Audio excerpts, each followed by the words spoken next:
अस्सलाम वालेकुम दोस्तों, मैं हूं अतान करिया और आप देख रहे हैं मेरा यूट्यूब चैनल पंजाब खेती। पंजाब खेती में जिस तरह के आपको मालूम है कि ज़रूरी मशवरे दिए जाते हैं। आज का जो हमारा मौजू है डीएपी खाद के बारे में है कि वो कौन सा ऐसा तरीका है जिसके ज़रिए हम अपनी गंदम को पूरी की पूरी डीएपी खाद मैसर कर सकते हैं। आमतौर पर सुना यही जा रहा होता है कि 20 से 30% डीएपी खाद हमारी फसल को लगती है, बाकी ज़ाया हो जाती है, हमारी ज़मीन के अंदर फिक्स हो जाती है। उसकी वजह यह है कि हमारी ज़मीनों की पीएच बहुत हाई हो चुकी है, बुखार बहुत ज़्यादा हो चुका है, जिसकी वजह से हमारी ज़मीनों का जो हाजमा है वो ख़राब हो चुका है, जिसकी वजह से जब हम फास्फोरस की खाद अपनी फसल को देते हैं तो वो बहुत कम लगते हैं। स्पेशली आज हम बात करने वाले हैं गंदम के बारे में।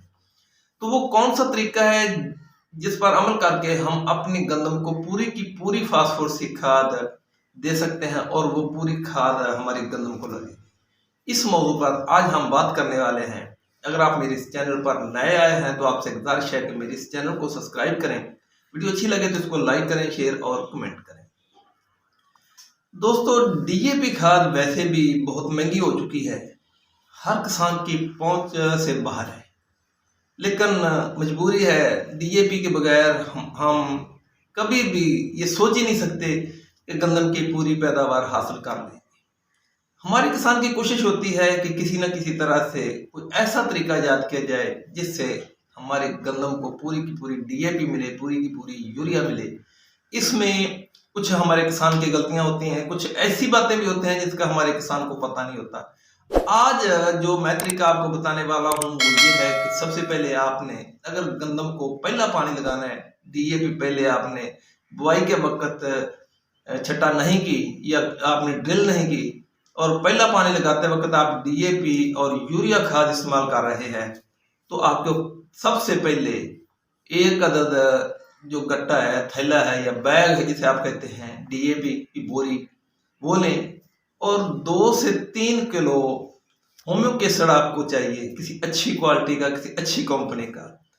आपने ये करना है कि डीएपी एक ड्रम में डाल देनी है और 2 से 3 लीटर होम्यो केसर भी ड्रम में डाल देना है। उसके बाद ड्रम में आपने इतना पानी डाल देना है कि वो जो डीएपी खाद है वो सारी उसमें भीग जाए, यानी कि आधा ड्रम आपने पानी का कर देना है। 5 मिनट आपने उसको ऐसे ही छोड़ देना है, उसको नहीं छेड़ना। उसके बाद आपने किसी डंडे से या किसी सोटी से या किसी चीज से, राड से उसको अच्छी तरह से महलूल बना देना है, हिलाते रहना है 2 मिनट सीधे चक्कर में और 2 मिनट उल्टे चक्कर में। यानी कि आप 5, 7, 10 मिनट के अंदर अंदर देखेंगे कि वो आपकी डीएपी पानी में बिल्कुल हल हो चुकी है। जिस तरह की यूरिया हल हो जाती है इसी तरह से वो डीएपी भी हल हो जाएगी।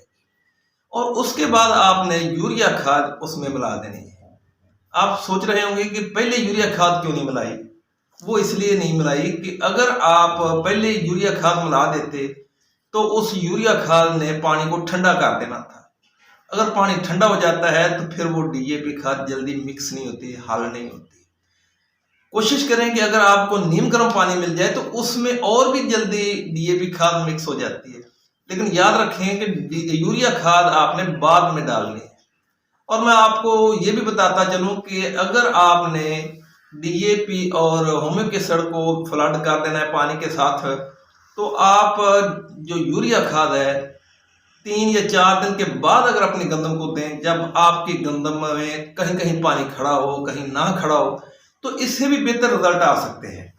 लेकिन कुछ किसान ऐसा नहीं कर सकते, उनकी मजबूरी होती है, तो वो ऐसा करें कि होम्यो केसर और डीएपी को मिक्स होने के बाद एक बोरी यूरिया खाद, नाइट्रोजनिक खाद की वो भी ड्रम में डाल दें और उसको उसके बाद मिक्स कर लें। और जो पानी आप लगा रहे हैं ट्यूबवेल का है या नहर का है तो उसके साथ वाल्व ड्रम का खोल दें और आहिस्ता आहिस्ता वो उनमें मिक्स होता रहेगा। तो इस तरह अगर आप गंदम को पहला पानी लगाते हैं तो आप देखेंगे कि जिसमें आपने छट्टा किया है डीएपी का और 1 एकड़ में आपने ये जो ड्रम वाला पानी डाला है, ये तरीका मैंने बताया है, अगर आप इसको चेक करेंगे तो बहुत वाज़ेह फर्क आपको नजर आएगा। आपकी गंदम सरसब्ज होगी और शगुफे भी ज्यादा निकालेगी, क्योंकि पहला पानी और डीएपी खाद और नाइट्रोजनिक खाद का बड़ा अमल दखल है हमारी गंदम की बेहतर पैदावार लेने के लिए, ज़्यादा शगुफे बनाने के लिए। अगर ज़्यादा शगुफे होंगे तो ज़्यादा उस पर सिट्टे आएंगे, दाने आएंगे, बदनी होंगे। तो इसलिए दोस्तों मेरी आपसे गुजारिश है कि अगर आप डीएपी की पूरी मकदार अपने गंदम को देना चाहते हैं तो इस तरीके पर आप अमल करें, इंशाल्लाह आपकी पूरी खाद आपकी गंदम को मिलेगी। उम्मीद करता हूं कि आपको मेरी इस वीडियो की समझ आ गई होगी। अगर वीडियो की समझ आ गई हो तो इसे लाइक करें, शेयर और